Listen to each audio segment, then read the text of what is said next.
dénonce les grandes entreprises qui profitent des aides publiques tout en licenciant, a défendu une loi pour que partir en vacances ne soit plus un privilège et veut faire de l'écologie sociale le nouveau moteur du pays. Aujourd'hui, je reçois Benjamin Lucas, député Génération, un élu qui bouscule les codes de la gauche traditionnelle et veut réinventer la solidarité.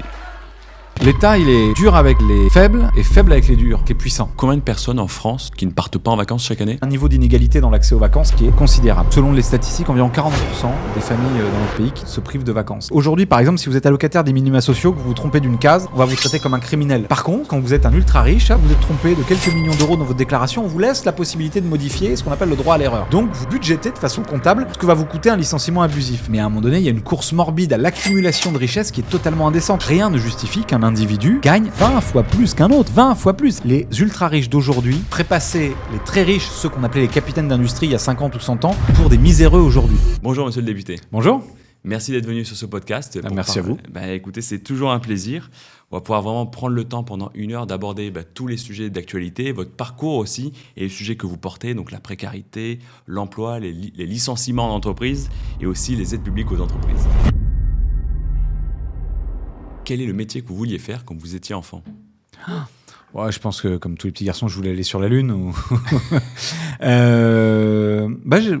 C'est pas un métier, la politique, mais l'engagement, je crois que c'était quelque chose... ça commence par s'engager pour être délégué de classe pour qu'il y ait plus de frites à la cantine, puis au lycée, contre une mauvaise réforme du marché du travail pour les jeunes, et puis on se retrouve député comme ça. Je vais pas dire par hasard, parce qu'on s'est battu, mais en tout cas, je fais ce que j'aime faire, et je me bats pour des causes auxquelles je crois depuis longtemps. Est-ce que vous vous souvenez un peu de votre premier engagement militant ? Oui, c'était... alors, la légende familiale raconte qu'à 3 ans, j'ai crié « Balladur ordure » en visitant le château de Chambord. C'était en 1993. Le Premier ministre de l'époque, pour ceux qui ne le connaîtraient pas, s'appelait Édouard Balladur. C'est un Premier ministre de droite.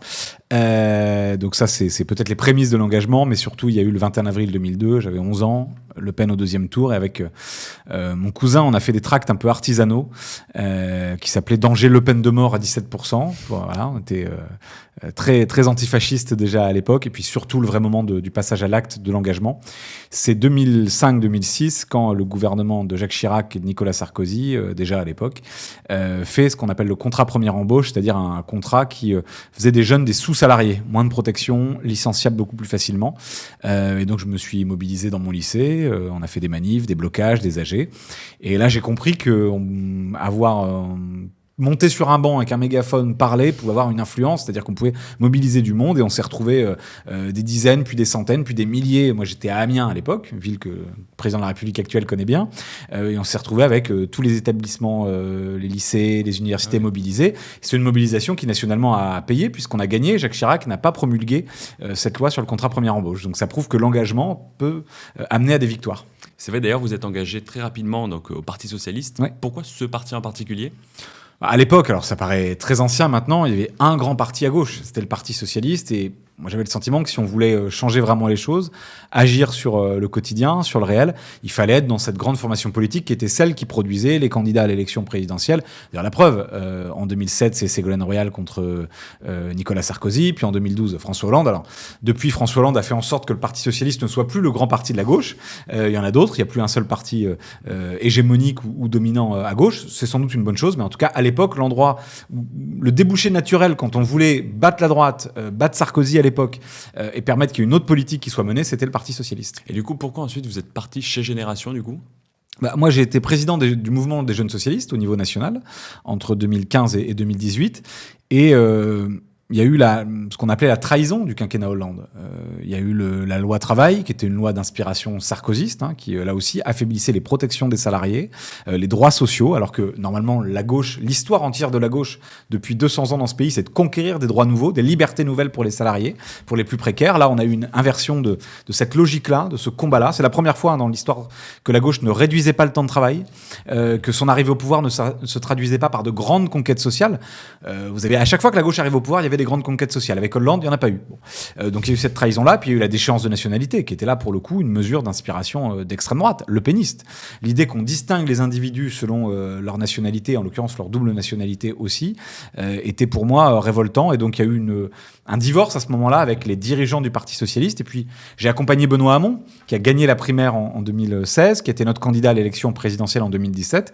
Et on a fait le choix avec lui d'écrire une autre histoire, de construire autre chose, parce que on a considéré considéré que c'était plus autour du Parti socialiste que pouvait se reconstruire la gauche. L'histoire nous a donné raison. Non pas que nous, on ait réussi avec Génération, nous sommes un parti relativement modeste, même si on a 6 députés, et on en parlera peut-être, qu'on a mis des belles idées dans le débat public sur la taxation des machines et des robots, sur le revenu universel d'existence pour lutter contre la pauvreté, mais force est de constater qu'aujourd'hui, c'est plus le Parti socialiste qui est le moteur de la gauche. Il y a plusieurs forces politiques, et je pense que c'est une bonne chose. D'ailleurs, vous avez rencontré aussi votre femme en politique. C'est vrai. Mais est-ce que vous arrivez à parler d'autre chose que de la politique au quotidien ? Ouais, quand même. Alors, les puristes vous diraient tout est politique. Et tout est politique. Quand la qualité de l'air qu'on respire, c'est des choix politiques. J'ai un petit bébé, la qualité des produits qu'on lui donne à manger, c'est une question politique. L'environnement dans lequel il va grandir, le monde dans lequel il va vivre, tout ça, c'est politique. Mais évidemment, la vie ne se résume pas à des combats politiques. Et même si beaucoup de choses sont politiques, c'est bien de parler de temps en temps, et même souvent, d'autres choses. J'ai d'ailleurs plein d'amis dont je ne connais pas les opinions politiques, parce qu'il y a autre chose qui m'intéresse dans la vie que de savoir pour qui on vote et ce qu'on défend comme conviction, même si on voit bien quand même il y a des choses qui sont incompatibles. Je pourrais pas partager ma vie avec des gens qui sont racistes, qui sont xénophobes, des gens qui considèrent que les plus précaires sont, comme je l'entends parfois, des assistés entre guillemets, etc. Ça je pourrais pas, ça heurterait mes valeurs. Mais globalement, heureusement, il faut parler d'autre chose que de la politique. C'est vrai. Mais d'ailleurs, vous l'avez dit, vous êtes devenu récemment père. Est-ce que ça change votre rapport au monde ? Complètement. Ça change votre rapport au temps de sommeil, que vous pouvez peut-être le voir à l'état de mes cernes. Il m'a réveillé à 5h ce matin. Ça change beaucoup de choses. Mais oui, vous vous sentez... La politique, c'est beaucoup de théorique. Bon, parce que vous n'êtes pas toujours confronté à ce pourquoi vous vous battez. Je me bats pour l'éradication de la pauvreté. J'ai la chance et le bonheur de jamais avoir vécu à la rue, de toujours savoir que je pourrais manger le soir, etc., etc. Donc, la politique a un rapport parfois abstrait aux combats qui sont les vôtres, même quand vous les portez très sincèrement. Il n'y a pas besoin d'être victime soi-même d'un certain nombre de choses pour pouvoir les trouver révoltantes et se battre contre. Mais ça a une dimension théorique. Là, vous avez un enfant, vous dites, j'ai une part de responsabilité, surtout en étant dirigeant politique, parlementaire. Les choix que je fais, les combats que je mène, ma capacité à convaincre les autres que ces combats sont importants, tout ça va avoir un impact sur la vie de mon fils et de sa génération. Je parlais de la question climatique, on sait qu'on est dans des moments qui sont décisifs. Si maintenant on ne prend pas un chemin majeur, radical, pour faire complètement autrement dans notre façon de produire, de consommer, de penser notre industrie, de penser nos modes de vie, je ne sais pas comment vivra, comment respirera mon enfant quand il aura mon âge. Donc ça, évidemment, ça change aussi votre rapport à la nécessité de l'engagement politique. Après, ça n'a pas changé le fond de mes convictions, mais oui, ça a rendu peut-être ma conscience que tout ça est grave et sérieux un peu plus forte. Vous avez notamment déposé une proposition de loi pour le droit aux vacances. Quels étaient ses objectifs ? Alors, c'est un combat qui me tient à cœur depuis longtemps. Si vous permettez d'abord un petit point de contexte. C'était ma question, pourquoi ce combat en particulier ? Parce que souvent, quand on parle droit aux vacances, les gens vous regardent avec un air en disant « mais il n'y a pas d'autre priorité ». Bon, les vacances, c'est central. Le droit au bonheur, le droit au repos, le droit au loisir, c'est... il y a un vers de Baudelaire, « homme libre, toujours tu chériras la mer ». Cette idée du droit à l'évasion. Bon. Moi, j'ai été assistant d'éducation dans un lycée, dans la Somme, à Amiens. Et vous pouvez...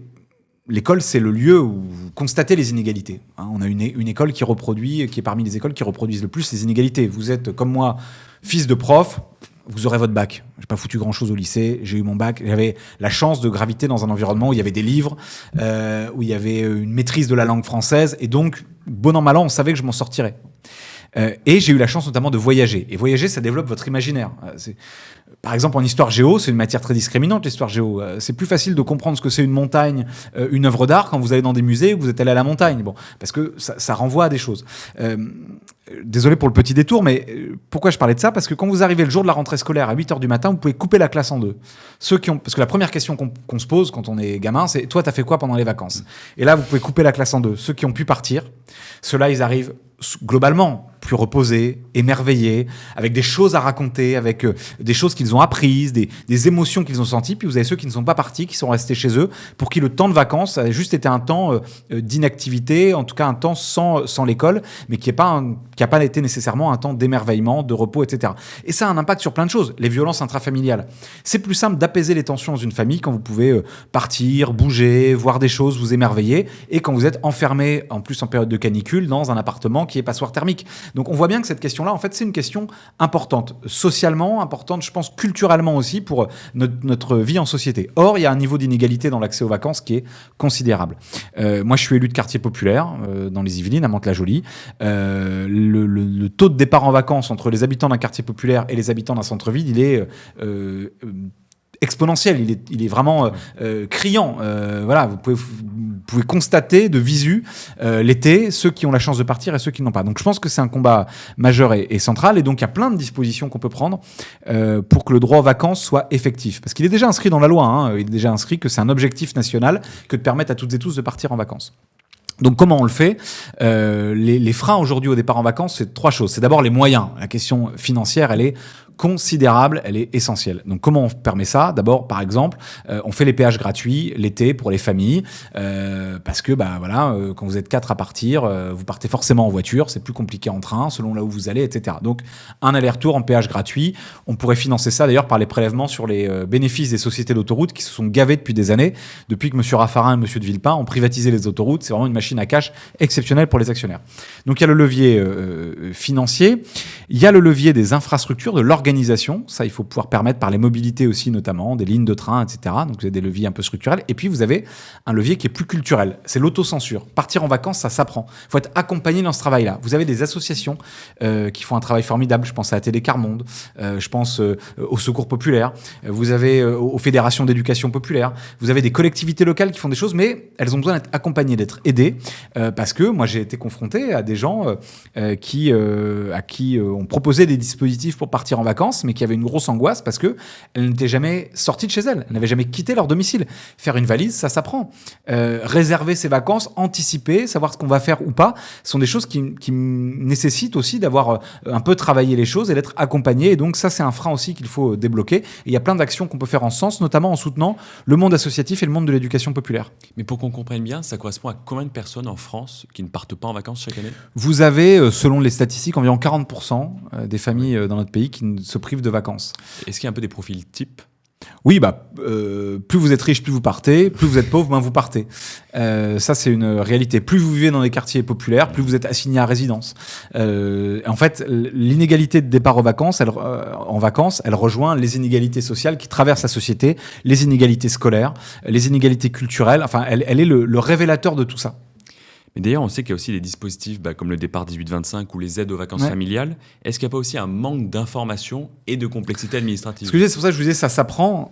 Moi, dans les propositions que je fais, il y a par exemple le guichet unique pour toutes les associations. C'est-à-dire qu'aujourd'hui, il y a des aides qui existent, on n'est pas au courant. Parfois même, par exemple, pour ce qui relève des aides des CAF, des caisses d'allocation familiale, les dispositifs sont différents selon le département où vous êtes. Oui. Donc tout ça est très peu lisible. Donc il faut rendre les choses lisibles, donner aux associations les moyens et puis faire ce qu'on appelle de l'aller vers, c'est-à-dire des grandes campagnes d'information, de promotion, à direction des publics qui ne partent pas en vacances. Mais est-ce qu'il n'y a pas aussi peut-être un frein psychologique, c'est-à-dire bien sûr, c'est l'autocensure. C'est ça, j'ai peut-être pas envie, je me sens pas légitime peut-être. Et donc il y a quelque chose de fondamental pour ça. Je vous disais, partir en vacances, ça s'apprend, et il est démontré par beaucoup d'études qu'on part plus facilement en vacances, au-delà de la question des moyens qui est centrale, hein, mais à moyens égaux, on part plus facilement en vacances si on a appris à partir en vacances et si on est parti quand on était jeune et enfant. On emmène plus facilement ses enfants en vacances si soi-même enfant on a pu partir. Donc il y a la question des classes découvertes, des colos apprenantes. Il y a la question de comment dans le cadre scolaire aussi on peut apprendre à partir. Moi je suis frappé de voir que moi je suis né en 90. Entre ma génération et celle d'aujourd'hui, il y a moins de sorties scolaires, il y a moins de voyages scolaires. Moi, je viens d'une génération où au collège, on partait forcément une semaine en classe de neige, formidable, où on allait forcément voir, moi j'étais donc à Amiens, à 1h30 de Paris, on allait forcément une fois par année, avec sa classe, voir le Louvre, par exemple, ou voir le musée d'Orsay. Aujourd'hui, tout ça est beaucoup plus complexe, il y a moins de moyens dans l'éducation nationale. Par ailleurs, des classes surchargées, ça fait aussi des classes plus difficiles à déplacer. Voilà, je discutais avec une amie qui est enseignante en Picardie, qui m'expliquait que là, elle n'arrive pas à avoir un bus pour aller à 15 km pour une sortie scolaire, que c'est trop compliqué, que la municipalité ne l'aide pas, qu'en gros, elle n'a pas les moyens. Elle ne demande que ça. Elle est prête à prendre une journée entière, c'est lourd à organiser, pour emmener des élèves, faire une sortie scolaire à vocation culturelle, etc., et qu'on lui met des bâtons dans les roues. Là aussi, il faut travailler de concert avec l'éducation nationale, avec toutes les structures aussi qui gravitent autour, pour rendre plus simple le départ dès l'école, dès le collège et dès le lycée. Surtout que j'ai l'impression qu'il y a aussi des complexités administratives pour les enseignants, même s'ils veulent sortir, ils doivent remplir plein de papiers. Oui, c'est beaucoup plus dur maintenant qu'avant, et c'est pareil, on n'arrête pas, on va peut-être parler des entreprises après, j'imagine, mais dans le monde économique, on n'arrête pas de dire, les libéraux disent, il faut libérer les énergies, il faut que ce soit plus simple. Donc tout ça souvent pour dire moins d'impôts pour les riches. Bon, passons. Dans le monde associatif, dans le monde du bénévolat, dans le monde aussi de l'engagement éducatif. On a rajouté des complexités, des lourdeurs. Une association, par exemple, elle a un nombre de papiers à remplir pour répondre à des appels à projets, pour avoir des subventions qui sont considérables. On ne fait pas assez confiance aux enseignants, on ne fait pas assez confiance au monde associatif, on ne fait pas assez confiance aux fédérations d'éducation populaire. Moi, je propose que là, pour le coup, on libère les énergies. C'est-à-dire qu'on arrête de mettre les associations sous pression en leur demandant en permanence de rendre des comptes, en leur demandant de répondre à des formulaires incessants. Faisons-leur confiance, évaluons leur travail après, mais donnons-leur par des subventions pérennes avec de la lisibilité sur le long terme les moyens de mener des actions. Sur le droit aux vacances, je pense que c'est central. Mais du coup, tout ça, ça serait financé avec de l'argent public. Est-ce Ouais. qu'on peut se dire que ça pourrait aussi, en conditionnant le fait, par exemple, d'aller voyager dans la France en général, pour aussi dynamiser l'économie locale, par exemple? Ah ben le droit aux vacances, c'est meilleur pour tous, hein, pour ceux qui partent en vacances, et puis pour l'économie locale des régions qui sont concernées, pour l'économie des transports, c'est de la consommation, et encore plus de la consommation populaire, parce que les gens de la classe moyenne, des classes populaires, ils vont plutôt en vacances en France plutôt qu'à l'étranger, et ils consomment dans les commerces du coin, dans la restauration, etc., etc., et donc aussi dans des petits commerces, dans des petites structures, et donc il faut accompagner cela. Moi, je pense que c'est vertueux, le droit aux vacances pour tous. Ça redonne du bonheur. Une société qui va bien, globalement, une société qui est heureuse, elle fonctionne mieux aussi économiquement. Tout ça est lié. Et puis ensuite, effectivement, des gens qui vont pouvoir partir vont, si on leur donne les moyens, vont pouvoir consommer davantage. Si on réduit, par exemple, le coût des transports, le coût des autoroutes, par exemple, je parlais des péages gratuits pour les familles des classes moyennes et des classes populaires une fois par an l'été, eh bien, ce que vous économisez sur votre temps de transport, vous pourrez peut-être offrir des glaces à vos mômes, une petite sortie dans un parc d'attractions, et donc relancer l'économie des endroits où vous êtes. Mais sachant que la dette de la France est déjà plus enfin très haute, comment on ferait pour financer du coup cette proposition de loi? C'est en plein dans le débat qu'on a à l'Assemblée nationale en ce moment. Tout ça est une affaire de choix budgétaire. Le sujet, c'est est-ce que vous fixez sur les dépenses publiques, c'est-à-dire l'aide aux associations, les services publics, les solidarités, ce qui permet en fait à la société de tenir debout. Une société, le vivre ensemble, il est possible que s'il y a de l'argent qui permet ça, que s'il y a des moyens qui permettent la solidarité, c'est pas abstrait, c'est des services publics, c'est des associations, c'est l'école. Bon, on a besoin de moyens pour faire fonctionner tout ça. C'est sûr que si vous regardez la question des déficits publics sous ce prisme-là et que vous cherchez à rogner par-ci par-là, tout va s'écroler. En revanche, il y a ce qu'on appelle les recettes, c'est-à-dire l'argent qu'on fait rentrer dans les caisses de l'État.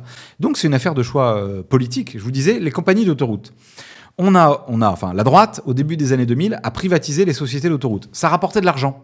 Les autoroutes, vous investissez pour les construire, et après, ça rapporte. Et ça rapporte même beaucoup. Il n'y a qu'à voir les prix des péages. Donc, nous avons permis à des gens de se faire beaucoup d'argent, à des actionnaires de se faire beaucoup d'argent, en échange de ces concessions autoroutières. Bon. Eh bien, on peut les taxer davantage. Parce qu'aujourd'hui, les profits, les super profits des compagnies autoroutières, par exemple, sont scandaleux et indécents. On peut, moi je crois, dans un système de justice sociale et de justice fiscale, considérer qu'aujourd'hui, les ultra-riches ne payent pas assez d'impôts. D'ailleurs, en proportion de ce qu'ils gagnent, une personne qui est dans le 1% des plus riches paye moins proportionnellement à ses revenus, à ses ressources, que la classe moyenne et la classe populaire dans ce pays. C'est scandaleux, c'est injuste. Mais comment c'est possible ça du coup? Parce que d'abord, nous, on paye tous la TVA, on paye tous l'impôt sur le revenu. Alors, plus vous êtes riche, plus vous avez des mécanismes qui permettent d'échapper à l'impôt, ce qu'on appelle des niches fiscales, qui vous permettent de faire de l'optimisation, des réductions. Et puis, vous avez tout un tas de choses qui ne sont pas des revenus, qui ne sont pas des salaires, qui sont du patrimoine, qui sont des actions, qui sont une forme de rente comme ça, dont vous héritez d'ailleurs le plus souvent. On parle beaucoup de méritocratie, mais on est quand même globalement dans une société d'héritiers et de rentiers pour les ultra-riches. Et donc, ça vous permet d'échapper à l'impôt. Puis, quand vous êtes pauvre, vous déclarez vos revenus là où vous les touchez. Vous n'avez pas à ouvrir un compte en Suisse quand vous gagnez le SMIC. Quand vous êtes Bernard Arnault, François Pinault, Vincent Bolloré, vous avez des sociétés qui font des bénéfices en France, qui ont de l'activité en France, mais qui sont basées ailleurs, notamment à l'étranger. Il faut être beaucoup plus dur et beaucoup plus ferme à l'égard de cela. Mais quand même, Bernard Arnault paye ses impôts en France, quand même. Pas tous, pas assez. En tout cas, pas assez. Moi, je pense que y a un principe, normalement, qui est le principe de progressivité. C'est-à-dire que, normalement, on ne doit pas payer tous la même chose en proportion. Parce que 10% de vos revenus, quand vous êtes au SMIC, c'est essentiel pour vivre. Voilà, 180, 200, 250 euros, c'est essentiel. 10% de vos revenus, quand vous êtes milliardaire, on peut vous passer à 15 ou à 20, vous n'en voyez pas la différence dans votre qualité de vie au quotidien. C'est de ça dont on parle.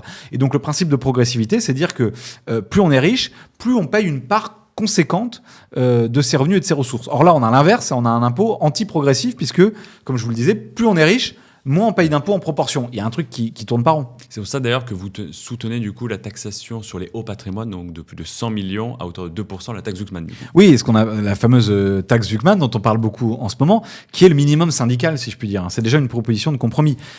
Pour qu'on se comprenne bien, si on met en place la taxe Zuckman, on récupérera toujours moins que tous les cadeaux aux ultra-riches qui ont été faits par Emmanuel Macron depuis 2017 qu'il est président de la République. Donc on est dans une mesure qui, pour moi, devrait faire l'objet d'un consensus, d'un compromis. Elle est d'ailleurs déjà un consensus dans l'opinion, puisque 86% des Français s'y déclarent favorables. Mais souvent, ces entrepreneurs disent que c'est basé sur la valorisation boursière, et donc c'est des gains non réalisés.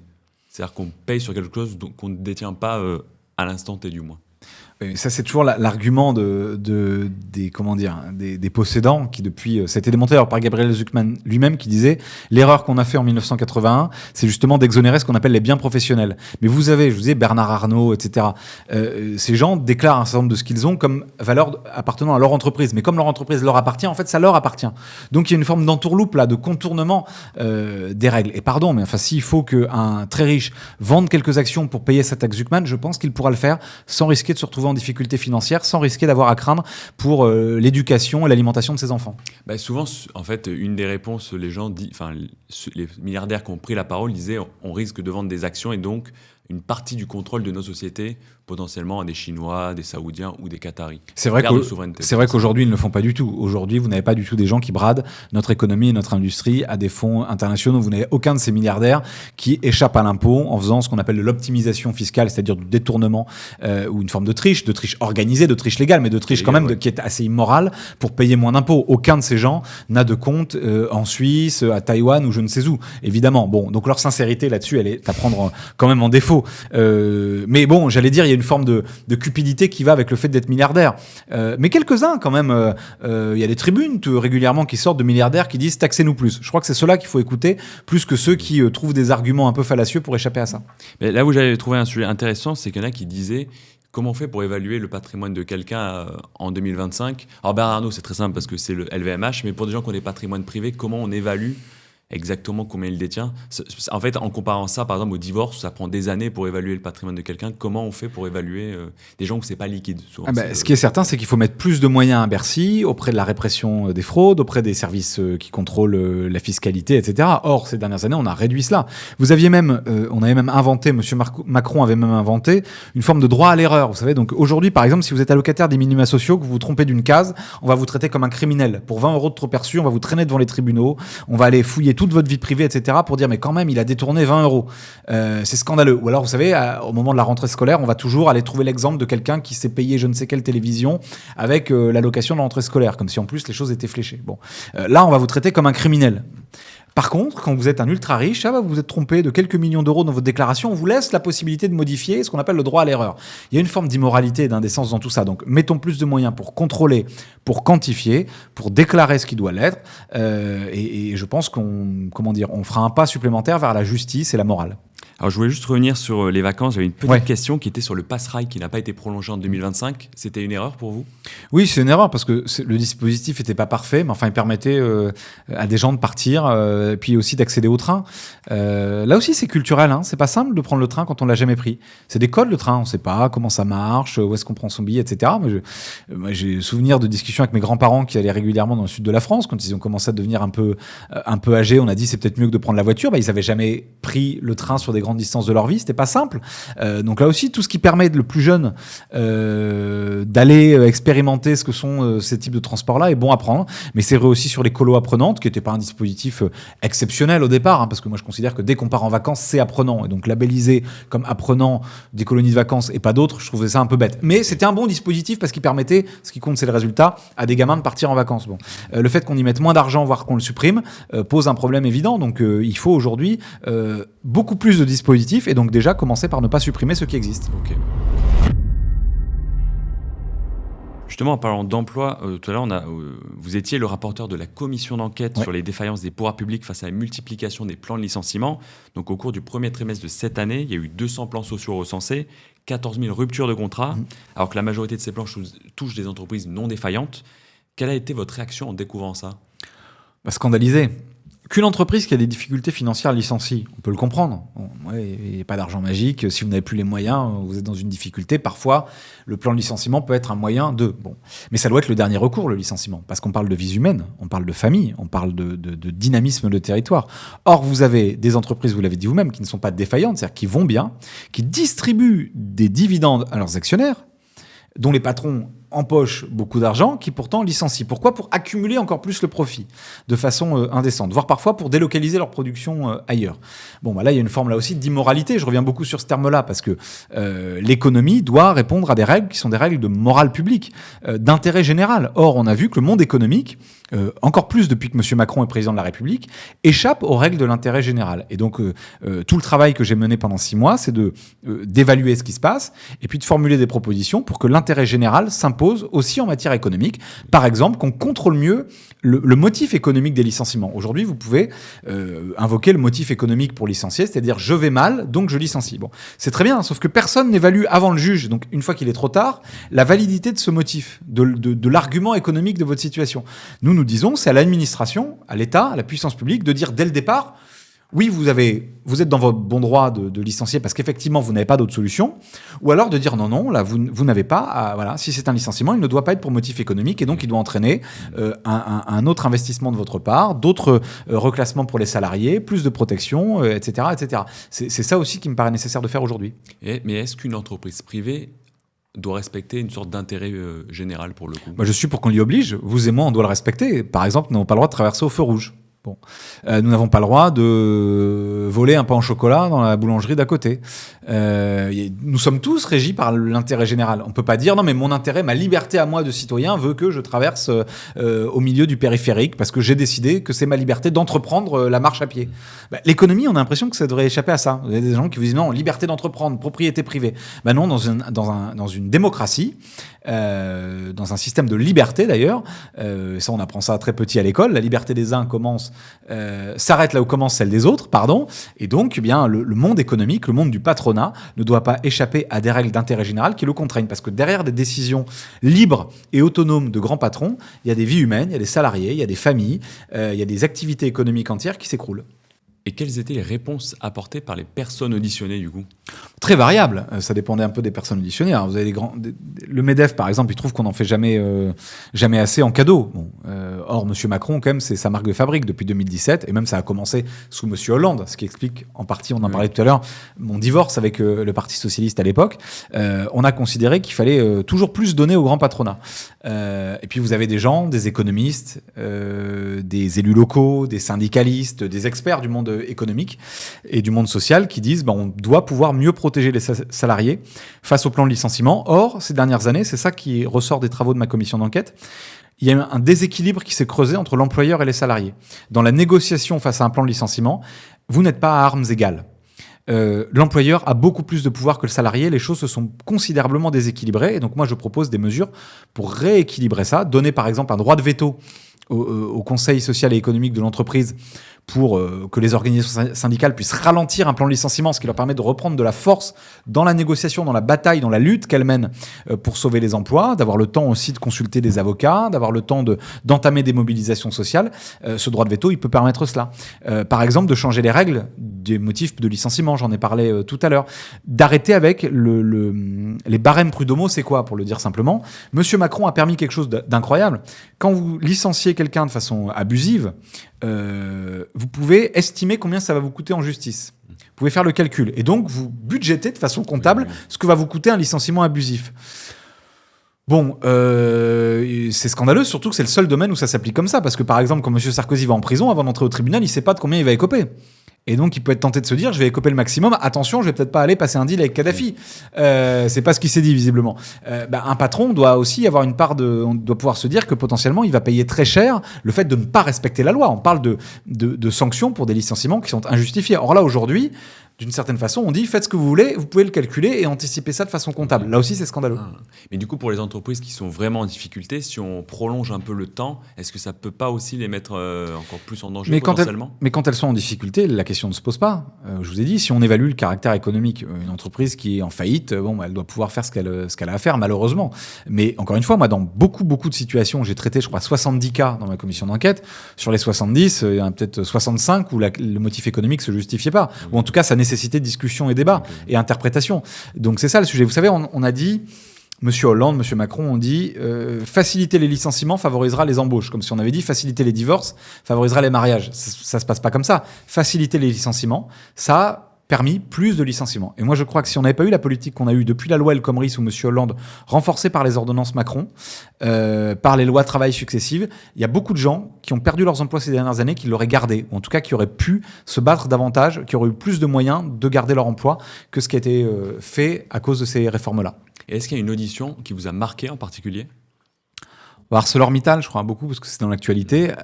La situation d'ArcelorMittal, c'est une industrie, la sidérurgie, qui est essentielle. De l'acier, il y en a partout. Dans le micro, là, dans lequel on se parle, partout autour de nous, il y a de l'acier. Bon, c'est un bien commun industriel et national, on en a besoin. Et les salariés d'ArcelorMittal, ils nous disent depuis des années, attention, la direction prépare des licenciements. Ils n'ont été écoutés par personne. Pire, Emmanuel Macron, ça je l'ai découvert en audition, Emmanuel Macron a reçu la direction d'ArcelorMittal dans son bureau. Il n'a même pas posé la question des licenciements. Il n'a même pas demandé, 3 semaines avant que soient annoncés ces licenciements, est-ce que vous allez licencier ? C'est-à-dire qu'il n'en avait soit rien à faire, soit qu'il est complice de ces licenciements. Et donc voir ces salariés, dont certains, leurs parents travaillaient dans l'usine, à Dunkerque, qui ont consacré toute leur vie. Vous avez Monsieur Lecoq, qui est représentant syndical CGT à ArcelorMittal, qui se bat avec une énergie incroyable pour les salariés et leurs familles, etc. Et les voir à ce point abandonnés par la puissance publique, méprisés par le président de la République, ça m'a vraiment mis en colère, ça m'a ému parce que j'ai vu là, ça résumait tout ce qui dysfonctionne dans le système. Mais pour ArcelorMittal, c'était quoi les réponses qui expliquent ce plan social ? Bon, il y en avait beaucoup. On nous explique que l'acier va pas bien, avec des arguments, avec des chiffres qui sont contestables, largement contestables. En réalité, c'est quoi ? C'est que M. Mittal, il impose aux chefs d'État européens sa loi, sa politique. Et ce qu'il veut, c'est quoi ? C'est faire toujours plus de profits. Et donc, y compris d'affaiblir des sites qui sont rentables et dont il organise aujourd'hui la défaillance. Dans votre rapport, vous pointez aussi la multiplicité et la difficulté à effectuer donc, le suivi des aides publiques aux entreprises, on l'a dit tout à l'heure. Mais finalement, ces défaillances, c'est la faute de l'État. Comment c'est Ah oui, alors ça, c'est dingue. J'ai auditionné la Cour des comptes. On ne peut pas dire que la Cour des comptes, ce soit des gens de gauche, ou en tout cas que ce soit des gens qui sont contrôlés par la gauche. C'est Pierre Moscovici qui est à la tête de la Cour des comptes. Ouais, enfin, il était ministre de François Hollande, donc c'est une gauche tout à fait modérée quand même, Pierre Moscovici.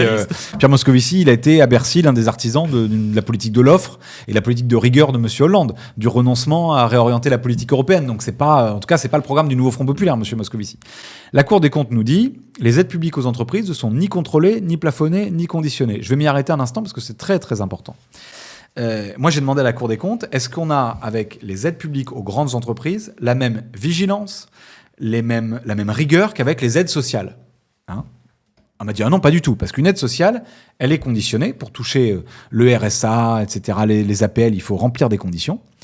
Elles sont contrôlées, on en a parlé tout à l'heure. Un allocataire du RSA, on va regarder dans sa vie privée, combien il a touché à Noël de sa mémé, est-ce qu'il n'y a pas de brosse à dents dans sa salle de bain quand il s'est déclaré célibataire, parce que s'il est en couple, on va considérer qu'il doit toucher moins, etc. Et elles sont plafonnées. Vous ne pouvez pas cumuler les aides sociales au-dessus d'un certain montant. Au bout d'un moment, on vous dit stop, c'est pas cumulable. Moi, je demande qu'on applique les mêmes règles aux aides publiques aux entreprises. Et effectivement, l'État, ce qui est là aussi hallucinant, je l'ai trouvé dans ma commission d'enquête, enfin, je l'ai trouvé, il n'y a pas besoin de gratter beaucoup pour le coup. J'ai demandé à différents ministres de l'économie, anciens ou actuels, en tout cas actuels à l'époque, mais ça change beaucoup en ce moment, combien par entreprise ? Si je vous donne une entreprise, vous pouvez me dire combien elle a touché d'aide publique directe ou indirecte. On me dit, non, on ne sait pas. Alors que quelqu'un, un individu, encore une fois, un particulier, même une association, vous savez combien elle touche, et elle doit présenter chaque année au conseil municipal de la commune dont elle touche des associations un bilan d'activité pour dire ce qu'elle a fait de l'argent. Et pour recevoir l'argent, elle doit répondre à un appel à projet. Une grande entreprise, on ne sait pas. Entre exonération de cotisations sociales, aide directe, aide via les infrastructures que finance une collectivité, on n'est pas capable de dire combien elle touche et donc de le plafonner. C'est un scandale absolu, surtout dans un moment où on nous explique qu'il faut réduire les déficits publics. Et du coup, finalement, c'est à l'image de l'État qui n'est pas capable de tracer toutes les dépenses publiques. L'État, il est dur avec les faibles et faible avec les durs, faible avec les puissants. voyez, c'est ça le problème en réalité, c'est que quand on veut mettre de la rigueur, quand on veut tracer les choses, ce que je vous disais, on est capable de le faire. Sur les plus précaires, on est capable de le faire. Sur les associations, on est capable de le faire. Sur les collectivités locales, on est capable de le faire et d'aller rogner ici ou là des subventions dont elles ont besoin pour investir dans la transition écologique et les services publics de proximité. Avec le monde de la grande entreprise, c'est open bar, c'est cadeau. Voilà. Il y a des ouvrages d'ailleurs très bien qui ont documenté ça récemment. Le grand détournement, par exemple, d'une journaliste qui a écrit ça. C'est le laxisme généralisé. Donc on fait des cadeaux et on vérifie même pas l'usage qui est fait de ces cadeaux. Mais du coup, ça veut dire que les entreprises qui ne respecteraient pas potentiellement les conditions pour obtenir les aides, il faudrait leur mettre des amendes ou le suspendre les aides pendant 10 ans. Ouais, moi, je suis pour qu'on les conditionne. Moi, je suis pas contre les aides publiques aux entreprises. L'aide, elle a aussi un moyen d'influencer l'économie vers où on va. Par exemple, on doit investir dans la transition écologique. Donc, qu'on aide à la décarbonation des activités industrielles, très bien. Mais encore faut-il que cette décarbonation est vraiment faite. ArcelorMittal a touché des milliards et des milliards pour cela. Et puis, il y a les contreparties d'emploi, je le disais. Pour moi, une entreprise qui perçoit des aides publiques ne peut pas, après avoir perçu ces aides publiques, licencier sans raison, tout en distribuant des dividendes à ses actionnaires, parce que ça revient à dire que l'aide publique, c'est-à-dire l'argent de vous et moi comme contribuables, a servi à payer des actionnaires. Moi, je préfère que les impôts que je paye, ils servent à sauver la sidérurgie française, à la nationaliser, par exemple, temporairement, pour que nous puissions, en tant que citoyens, reprendre la main sur cet outil industriel, plutôt que d'aller en dividende dans la poche de Monsieur Mittal, pour qui j'ai pas particulièrement de sympathie. Et du coup, est-ce qu'il faudrait interdire les dividendes ou même les rachats d'actions ? En tout cas, il vaut mieux les encadrer. Voilà. Sur les rachats d'actions, oui, sans doute. Et puis, il faut encadrer toutes ces pratiques qui font qu'en fait, le fric devient un objectif en lui-même. Moi, qu'un grand patron soit riche, c'est comme ça. Mais à un moment donné, il y a une course morbide à l'accumulation de richesses qui est totalement indécente. Là aussi, on me dit, il y a toujours eu des riches et toujours eu des pauvres. C'est vrai, sauf que vous regardez dans le moment historique dans lequel on est, les ultra-riches d'aujourd'hui feraient passer les très riches, ceux qu'on appelait les capitaines d'industrie il y a 50 ou 100 ans, pour des miséreux aujourd'hui. L'écart entre les plus pauvres et les plus riches s'est considérablement augmenté. L'indécence des écarts de rémunération dans les grandes entreprises a augmenté. Ça, là aussi, il faut remettre de la décence et de la morale. Voilà, qu'il y ait des riches et qu'il y ait des pauvres, j'allais dire, malheureusement, dans notre société, ça va pas s'arrêter demain. On peut éradiquer la misère et la grande pauvreté. Moi, je crois qu'on peut, par le revenu universel d'existence, par une meilleure politique de service public et d'aide sociale, on doit pouvoir éradiquer la pauvreté et la grande pauvreté dans ce pays. Ça doit être ça l'objectif. Mais il y aura toujours une classe moyenne, des gens plus pauvres que d'autres et des gens plus riches. Simplement, l'écart, rien ne justifie, je prends l'exemple, nous on dit limiter entre 1 et 20 les salaires dans une même entreprise, rien ne justifie qu'un individu gagne 20 fois plus qu'un autre. 20 fois plus. C'est-à-dire qu'on considère que la valeur d'un patron, son apport à l'économie et à la société vaudrait 20, mais des fois c'est 50, 60, 100, 200 fois plus qu'un autre. Il y a quelque chose là qui est délirant. Et encore une fois, qui est délirant même par rapport à des périodes antérieures où il y avait déjà de l'inégalité. Mais typiquement, je pense que Bernard Arnault, il ne se paye pas de salaire, non ? C'est uniquement la variation boursière. Bah oui, il n'a pas besoin. Donc après, bon, lui, on pourrait rien faire sur ce cas-là. C'est pour ça que justement, on propose, avec la taxe Zuckman notamment, mais avec d'autres dispositions, d'aller regarder du côté du patrimoine, d'aller regarder du côté des actions. Évidemment, tous ces gens n'ont pas besoin de salaire. Ils vivent de la rente et de l'héritage. Et alors c'est pareil, il y a un grand discours sur la méritocratie. Enfin, ces gens ne méritent rien du tout. Monsieur Arnault, Monsieur Pinault, enfin vous avez quand même toute une flopée aujourd'hui de gens qui transmettent à leurs enfants des entreprises, pardon, mais ils ont qu'un mérite particulier ces enfants.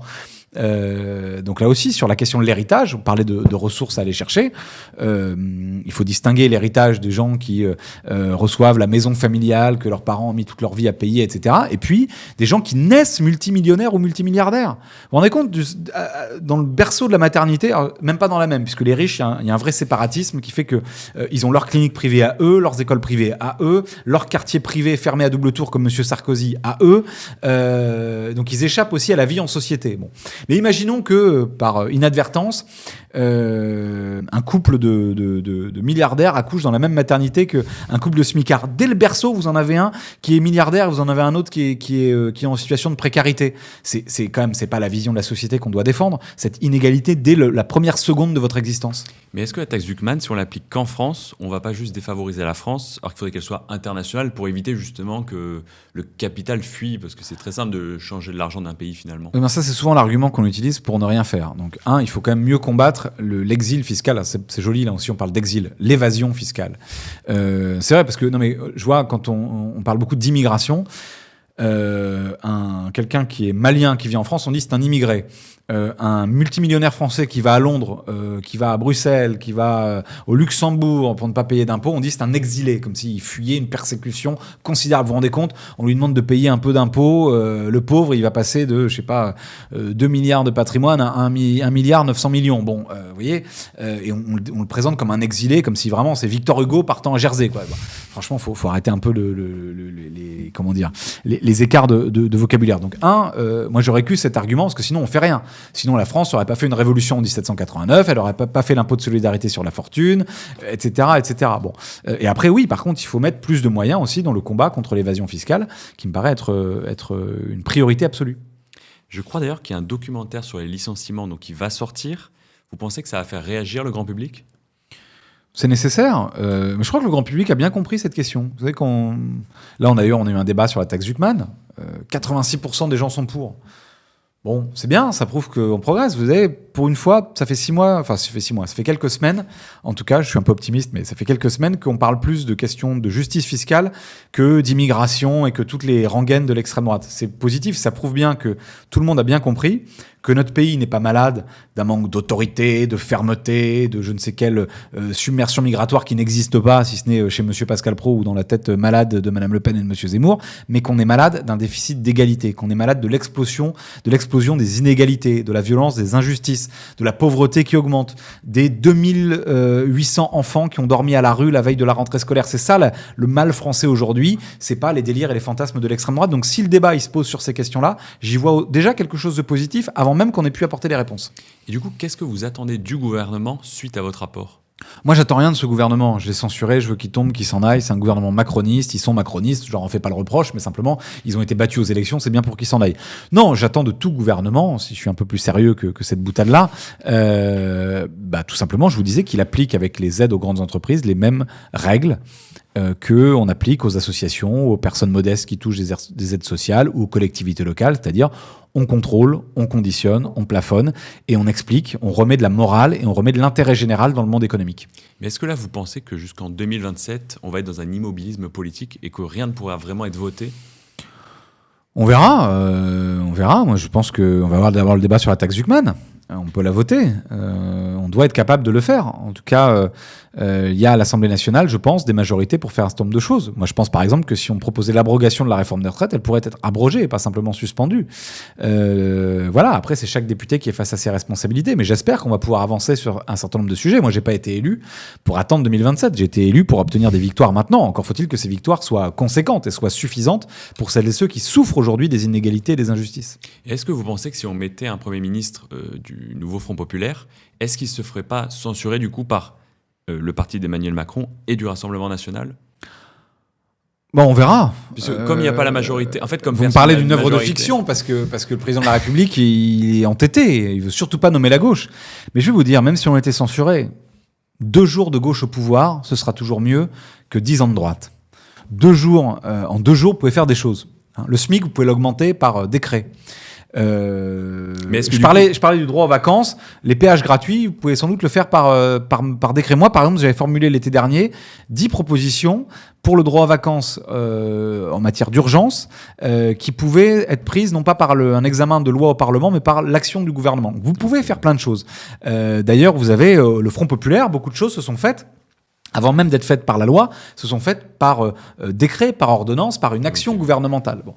Donc ça, c'est vrai que vous pouvez le faire. Et puis ensuite, chacun serait face à ses responsabilités. Les macronistes qui n'ont qu'un mot, qui est stabilité à la bouche, on verra s'il y a une politique de gauche, s'ils sont prêts à tout cramer pour uniquement empêcher la justice sociale et la transition écologique. Il faut taxer les riches. Green flag. Évidemment, il faut taxer les riches. Encore plus, c'est la justice. Voilà, c'est remettre de la décence, de la morale.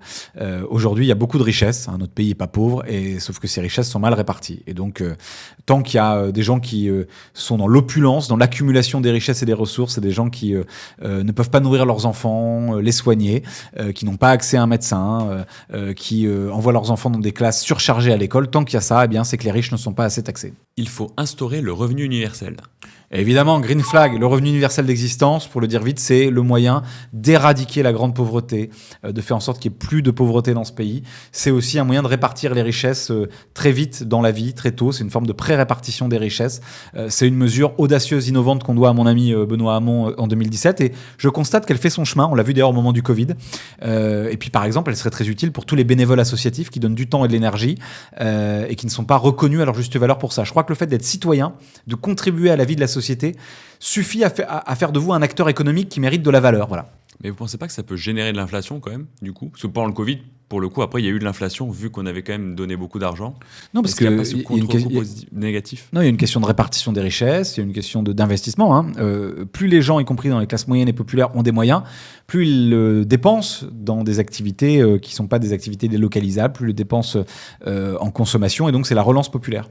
Les élus politiques sont déconnectés de la réalité. Allez, red flag, parce que pas tous. Non, pas tous.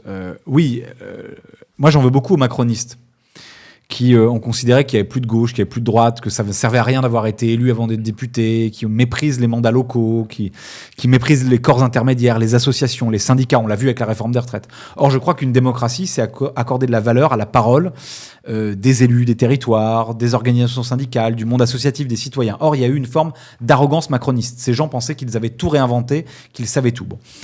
Mais je pense pas que ce soit le cas de tout le monde. Moi, je me sens pas déconnecté quand je vais faire mes courses, quand j'élève mon fils, quand je suis dans des mobilisations sociales. J'ai pas le sentiment d'être déconnecté de quoi que ce soit. Emmanuel Macron doit démissionner.